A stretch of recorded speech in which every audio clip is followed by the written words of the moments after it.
Bismillahirrahmanirrahim. Di sini saya akan menjelaskan sedikit tentang pengertian pembiayaan.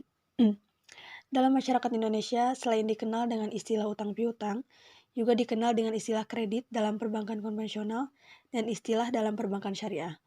Utang piutang biasanya digunakan oleh masyarakat dalam konteks pemberian pinjaman pada pihak lain. Nah, seseorang yang meminjamkan hartanya pada orang lain, maka ia dapat disebut telah memberikan utang kepadanya.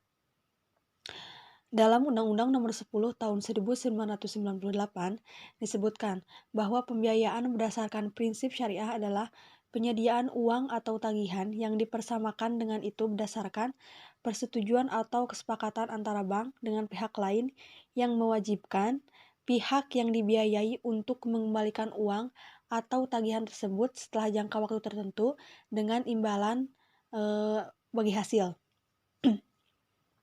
Selain pembiayaan, pada intinya berarti ada istilah yang mengatakan I believe, I trust, yang artinya saya percaya, saya menaruh kepercayaan. Perkataan pembiayaan yang berarti atau trust berarti lembaga pembiayaan selaku sohibul mal menaruh kepercayaan kepada seseorang untuk melaksanakan amanah yang diberikan.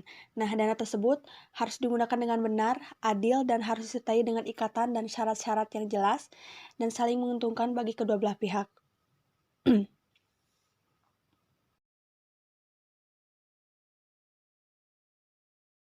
Bismillahirrahmanirrahim. Untuk yang selanjutnya yaitu akad yang digunakan perbankan syariah pada produk pembiayaan. Akad yang pertama yaitu akad murabahah. Akad murabahah adalah salah satu akad muamalah dalam bentuk jual beli. Secara etimologis, murabahah berasal dari kata rib yang berarti keuntungan, laba, tambahan atau margin. Wahbah Al-Juhaili memberikan definisi murabahah yaitu jual beli dengan harga perolehan ditambah keuntungan. Secara umum, rukun dan syarat sah akad diatur dalam pasal 22 Kompilasi Hukum Ekonomi Syariah yang meliputi subjek akad, objek akad, tujuan akad, dan sighatul akad. Pada awalnya, murabahah tidak berhubungan dengan pembiayaan. Lalu, para ahli dan ulama perbankan syariah memadukan konsep murabahah dengan beberapa konsep lain sehingga berbentuk konsep pembiayaan dengan akad murabahah. Secara konsep, terdapat perbedaan yang jelas antara pembiayaan berbasis murabahah yang diterapkan oleh bank syariah dan kredit yang dijalankan oleh bank konvensional. Beberapa hal tersebut diantaranya, dalam bank syariah, yang pertama menjual barang pada nasabah, yang kedua hutang nasabah sebesar harga jual tetap selama jangka waktu murabahah, yang ketiga ada analisa supplier, yang keempat margin berdasarkan manfaat atau value added bisnis tersebut. Dalam bank konvensional, yang pertama memberi kredit atau uang pada nasabah, yang kedua hutang nasabah sebesar kredit dan bunga berubah-ubah, yang ketiga tidak ada analisa supplier, yang keempat bunga berdasarkan rate pasar yang berlaku. Murabahah merupakan salah satu jenis kontrak yang paling umum ditetapkan dalam aktivitas perbankan syariah. Murabahah diterapkan melalui mekanisme jual beli barang dengan menambah margin sebagai keuntungan yang akan diperoleh bank.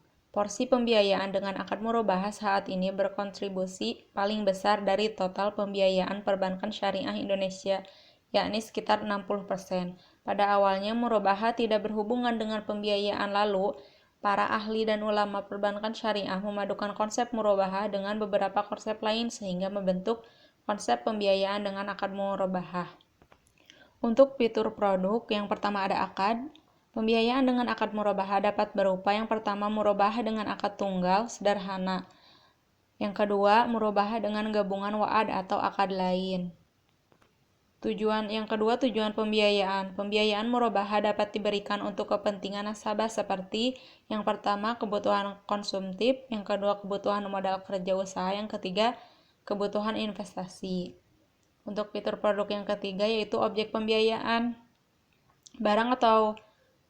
Barang yang dikombinasikan dengan jasa yang tidak dilarang penggunaannya menurut ketentuan syariah.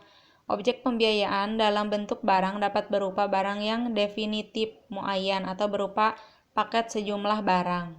Untuk yang keempat, jangka waktu pembiayaan. Pembiayaan murabahah dapat diberikan dalam jangka waktu.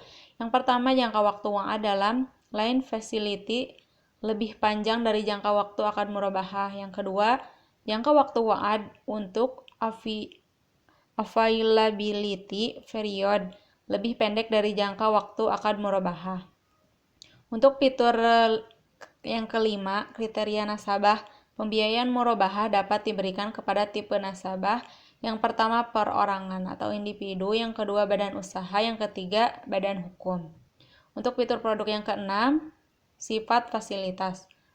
Fasilitas pembiayaan murabahah dapat bersifat: yang pertama, transaksi bergulir. Pembiayaan jangka pendek yang dilengkapi dengan WA dalam skema line facility berupa penarikan pembiayaan berseri. Yang kedua, transaksi satu kali. Pembiayaan sekali tarik. Penarikan pembiayaan hanya satu kali selama jangka waktu pembiayaan.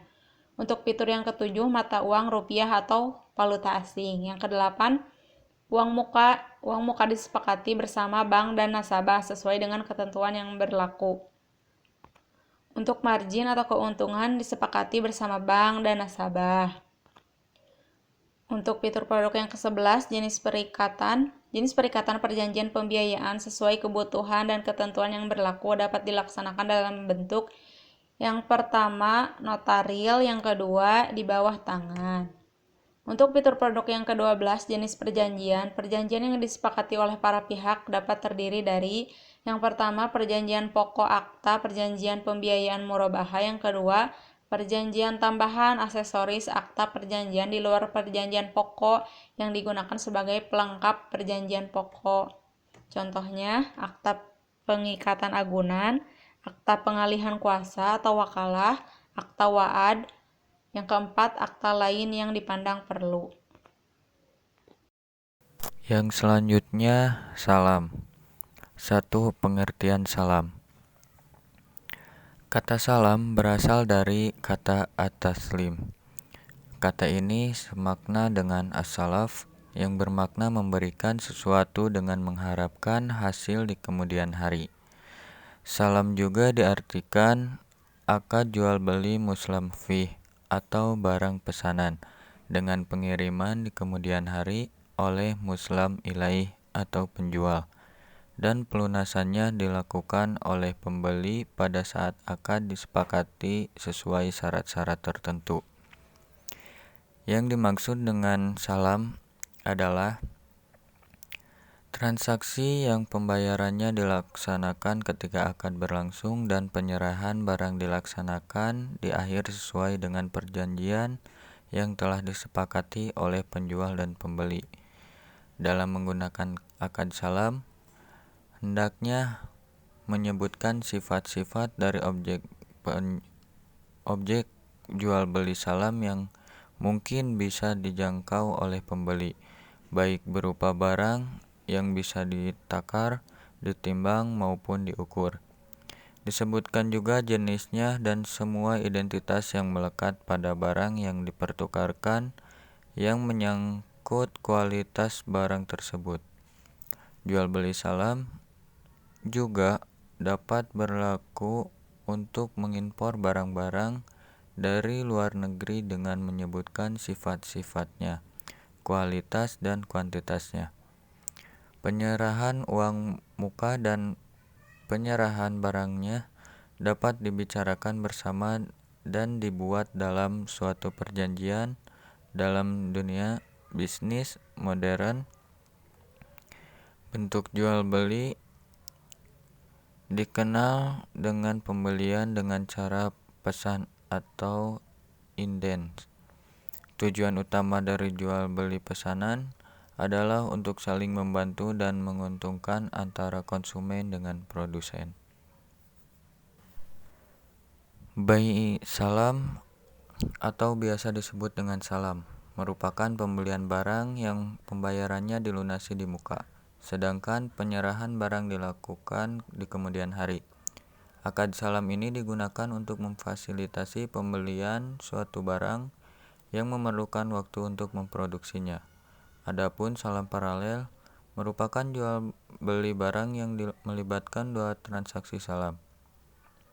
Dalam hal ini, transaksi salam pertama dilakukan antara nasabah dengan bank, sedangkan transaksi salam yang kedua dilakukan antara bank dengan petani atau pemasok.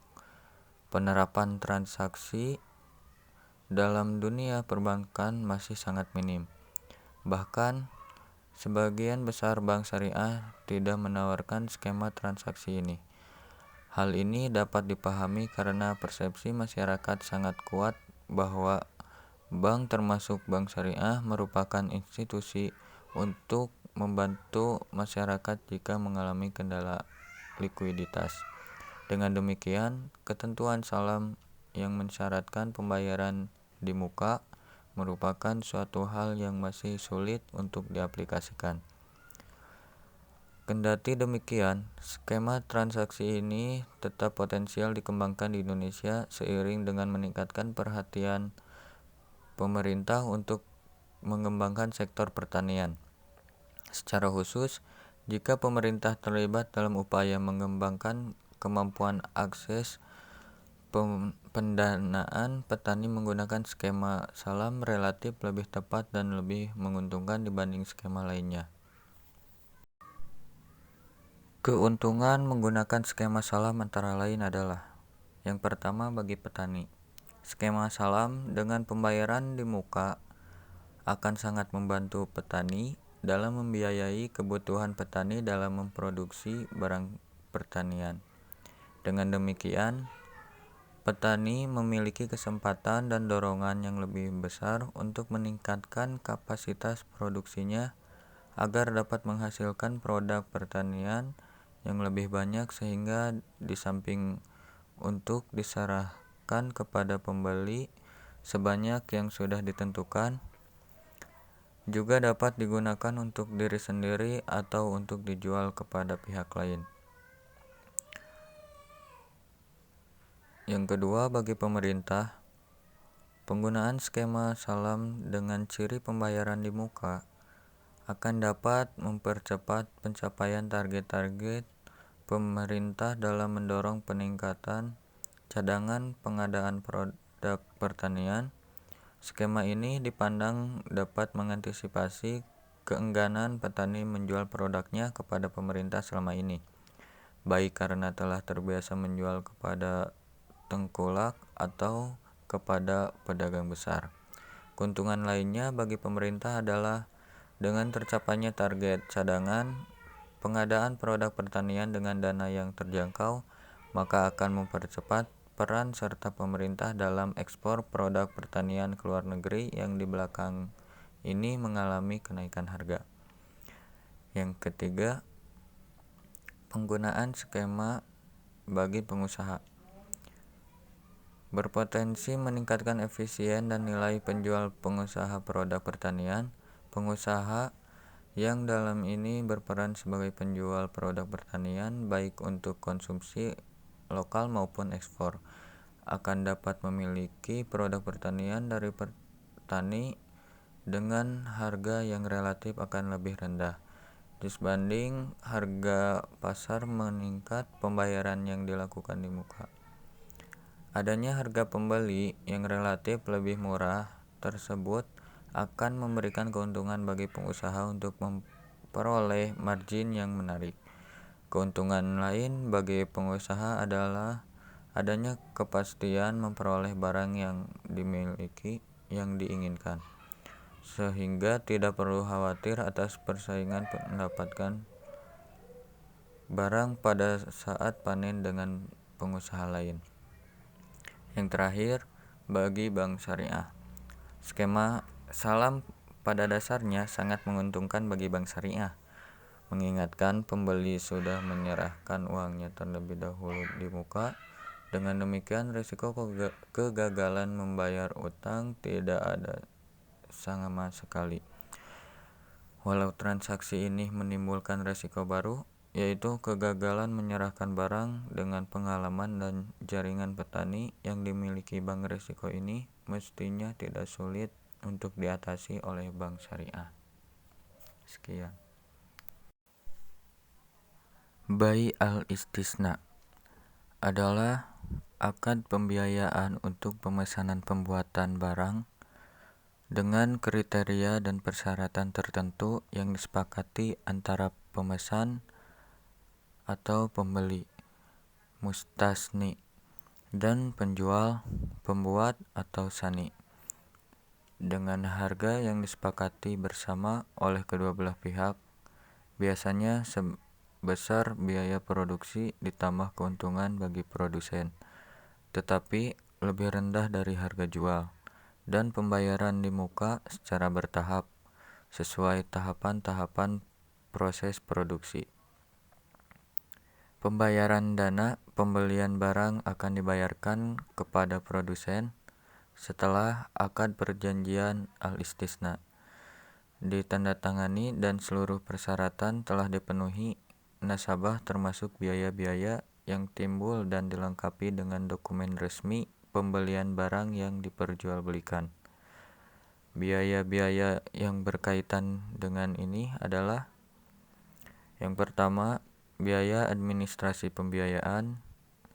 Yang kedua, biaya notaris untuk akad dan pengikatan jaminan. Yang ketiga, biaya konsultan operasional. Yang keempat, biaya materai. Yang kelima, biaya lainnya yang berkaitan dengan transaksi jual beli. Yang keenam, biaya asuransi. Yang ketujuh, biaya administrasi keterlambatan. Dalam menjalankan usaha komersialnya, Bank Syariah mempunyai prinsip operasional sebagai berikut.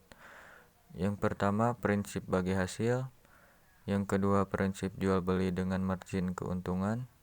Yang ketiga, prinsip fee atau jasa.